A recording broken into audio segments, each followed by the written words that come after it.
চলো আমরা পালায় চলে যাই। আমি যদি তোমার নিয়ে পালাই যাই তাহলে তুমি কাবিনের টাকা পাবা না, তোমার আমি খাওয়াবো কি? আমি সব ব্যবস্থা করে নিয়ে এসেছি। এই তোমার ডিভোর্স পেপার আর কাবিনের 2 লাখ টাকা। এতদিন আমি সব দেখছি, ভালোবাসা যারে আমি আগলায় রাখতে পারলাম না, জোর করে কি তারে ধরে রাখা যায়?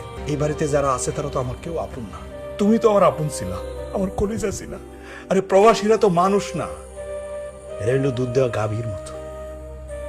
গাভী যতদিন দুধ দিতে পারে ততদিন তারে ভালো ভালো খাইতে দেয়, কচি কচি ঘাস খাইতে দেয়। আর যখন দুধ দেওয়া বন্ধ হয়ে যায়, হয় তারে বেচা দেয়, আর না হয় তারে জবাই করে দেয়। আমরা প্রবাসীরা এরকমই, যতদিন টাকা দিতে পারি ততদিন আমাদের আদর আছে, ভালোবাসা আছে, সব কিছু আছে। আর যখন টাকা দেওয়া বন্ধ করে দেই তখন আমরা বাইচে আসি না মরে গেছি, খাইয়া আসি না না খাইয়া আসি, কেউ কোনো খোঁজ খবর নিতে চায় না। একটা কথা কি জানো, পর মানুষ কষ্ট দিলে মাইনা নেওয়া যায়, কিন্তু আপন মানুষ কষ্ট দিলে কোনোদিন মাইনা নেওয়া যায় না। কষ্টটা লাগে এই কলিজার মধ্যে, কলিজাটার মধ্যে, কলিজার মধ্যে দাগ লাগা থাকে, এটা ভোলা যায় না। তোমার তো আমি ভালোবাসছিলাম, তোমার সুখের জন্য আমার নিজের সুখ প্রবাসে বিক্রি করছি, অথচ তুমি তুমি সুখ খুঁজতেছ অন্য পুরুষের মাঝখানে। আমি তোমার কি দেই নাই, তোমার জন্য কি করি নাই? এই যে তোমাকে সবার সুখের জন্য আমি আমার এই হাতটা হারাইছি। একটা মানুষের হাত না থাকলে কি হয়তো বুঝতেছো আমি কেমনে বেঁচে আছি? বুঝতেছো আমি পঙ্গু, আমি তোমাদের অবহেলা, সমাজের মানুষের অবহেলা, সবার অবহেলা না বেঁচে আছি, আমি কিছু করতে পারতেছি না। আর সেই সুযোগটাই তোমরা নিচ্ছ। তুই তো আমার আপন মামাতো ভাই না, আমার সৎ মায়ের ভাইয়ের ছেলে। তোর বাপ মা যখন অ্যাক্সিডেন্টে মারা যায় এই বাড়িতে তোরে নিয়ে আসছিলাম মা, তুই ছোট ছিলি, আমি তোরে আপন ভাইয়ের মতো বড় করছি, কোনোদিন পর ভাবি নাই। বিদেশ থেকে সব সময় তোর জন্য আলাদা করে সবকিছু বানাইছি, আর তুই কেমনে বেমানি করলি? কেমনে আমার বুকের মধ্যে ছুরি বসাইলি? কেমনে একটু বুক কাঁপলো না? তোদের এই বেমানির জন্য আল্লাহর আরশ কাঁপে ওঠে, তোদের দিল কাঁপে নাই? তোরা সবাই বেঈমান। আল্লাহর কাছে বিচার দিলাম, আল্লাহ একদিন বিচার করবো তোকে। তোদের সামনে আর মুখ দেখাইতে চাই না আমি।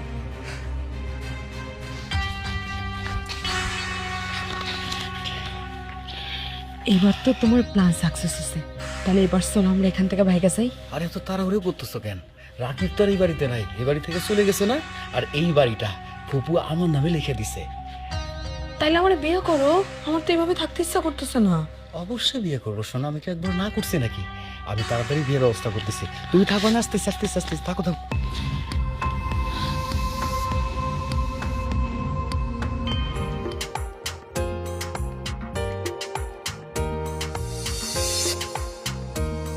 আম্মা, আমার যে কি খুশি লাগতেছে, আমাদের এতদিনের প্ল্যান আজকে সাকসেস হয়েছে। আমিও তোর লিয়া মেলা চিন্তায় আসছিলাম। তোর ডিভোর্স হওয়ার পরে কোনো পোলাই তোরে বিয়া করতে চাইতেছিল না, আর যারাও বিয়া করতে আইতো যখন শুনতো তোর ডিভোর্স তখন হেরা চলে যাইতো। এর লেগে তো এই সবুজ রে টাকা পয়সা জমি জমা সয় সম্পত্তি দিয়া তোরে বিয়া করে তো রাজি করাইছি।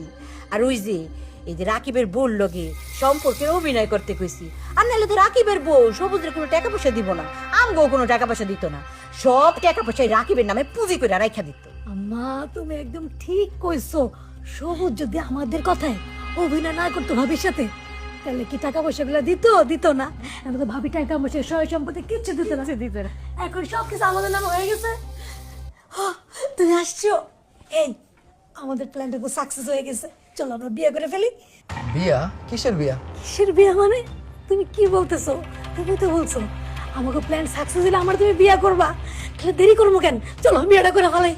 এই আমি তোর মতো একটা ডিভোর্সি মেয়ের বিয়ে করব? এই দেশে কি মেয়ের কোনো আকাল পড়ছে নাকি? দেশে কোনো মেয়ে নাই, সব মেয়ে মরে গেছে, আমি তোর মতো ডিভোর্সি মেয়ের বিয়ে করব? এই তুই কি বললি? কি বললি তুই? তাহলে এতদিন তুই আমার সাথে কি করছিস? এগুলো কি ছিল? কি ছিল এগুলি? এইসব ভাত ছিল। ভাত? কিসের ভাত? আমি তোর বুঝাই কই, এই তোর সয় সম্পত্তি টাকা পয়সার লোভে এতদিন আমি মিথ্যা নাটক করছিলাম, অভিনয় করছিলাম, এখন সবকিছু আমি আত্মসাৎ করছি, সবকিছু আমার, তোর আর কোনো দরকার নেই, তোরা এই বাড়ি ছেড়ে চলে যাবি। সবুজ, তুমি এগুলো কি করতেছো? যা করতেছি সত্যি কথাই তো কইতেছি, আমি তো কোনো মিথ্যা কথা কইতেছি না। এই বাড়ি সয় সম্পত্তি টাকা পয়সা সবকিছু আমার। এই যে আপনারা এই বাড়ি থেকে চলে যাবেন। আপনারা যাওয়ার পর সুন্দর কুমারী একটা মাইয়ারে আমি বিয়ে করুম, বিয়ে করার পর সুন্দর মতো ঘর সংসার করুম, আর তোর মতো ডিভোর্স ছেড়ে আমি বিয়ে করুম, কখনই সম্ভব না। আমি কিন্তু বড় হয়ে গেছি, বুঝতে পারছিস সাবধান। সবুজ, কামটা তুই ভালো করলি না করে দিলাম। তোরে এতদিন আমি বিশ্বাস কইরা আমগো জায়গা জমি সয় সম্পত্তি সব লেখা দিছি, তুই কইছস তুই আমার ডিভোর্সি মাইয়ারে বিয়া করবি। হেল লিগা আমি আমার সব পোলার বলল রে তোরে অভিনয় করার লিগা সুযোগ কইরা দিছি, আর তুই এখন কি কইতেছস তুই আমার মাইয়ারে বিয়া করবি না? সব টাকা পয়সা সয় সম্পত্তি আত্মসাৎ করছস। হ্যাঁ, তুই আমগুলোকে সব কি মারছস। এর খেসারত কিন্তু তোরে দিতে হবে করে দিলাম। খবরদার করে দিলাম, তোরে এই খেসারত দিতেই হইব। কোনটা ভালো আর কোনটা খারাপ সেইটা আমার দেখার কোনো বিষয় না। এই তোরে কইতেছি, তুই তোর মাইয়া আর তোর পুত্রবধূ এই বাড়ি থেকে বের হয়ে যাবে, কই দিলাম, না হলে কিন্তু তুই আমার জীবন নষ্ট করছস, তুই আমার সংসার নষ্ট করছস। তোর কারণে আমি ফেরেশতার মতো শান্তি ফলা দিছি। তারে আমি তালাক দিছি, তুই আমার বিয়ে করবি। এখন তুই আমার বিয়ে করবি, কাজ ফিস্টন। তোর মতো মাইরা আমি বিয়ে করুম? হ্যাঁ, তুই জামাই এসে তার সাথে আমি বিয়ে করুম? আমি তোর মতো বিয়াদারি মাইরা বিয়ে করতে পারো না। কি করবি তুই? তোরে খাবো।